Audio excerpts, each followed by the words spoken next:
നമ്മൾ അനുഭവിക്കാത്ത ജീവിതമെല്ലാം ചിലപ്പോൾ നമുക്ക് കെട്ടുകഥകളായിട്ട് മാത്രമേ തോന്നൂ. അത് മനുഷ്യൻ്റെ സഹജമായൊരു സ്വഭാവമാണ്. വയനാട്ടിൽ ഈ അടുത്തുണ്ടായ അതിഭയാനകമായ ഉരുൾപൊട്ടലിൽ രക്ഷപ്പെട്ട് കാട്ടാനയുടെ മുമ്പിൽപ്പെട്ട ഒരു അമ്മൂമ്മയുടെയും കൊച്ചുമോളുടെയും ഒരു വീഡിയോ കണ്ടു.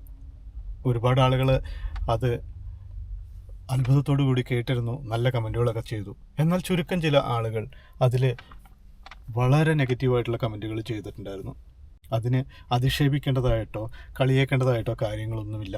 ഒരുപക്ഷെ ആ അമ്മ പറഞ്ഞത് സത്യമായിരിക്കാം. ഇനി സത്യമല്ലെങ്കിൽ കൂടി ഇത്രയും വലിയ ഒരു അപകടത്തിൽ അപകടത്തിൽപ്പെടുന്നവരുടെ മാനസികാവസ്ഥ നമ്മൾ മനസ്സിലാക്കേണ്ടതുണ്ട്. ആ ഒരു സിറ്റുവേഷനിലൂടെ നമ്മൾ കടന്നു പോയാൽ മാത്രമേ നമുക്കതിൻ്റെ സീരിയസ്നെസ് മനസ്സിലാകൂ. ആ സമയം നമ്മൾ ചിന്തിക്കുന്നത് മനസ്സിലാകൂ.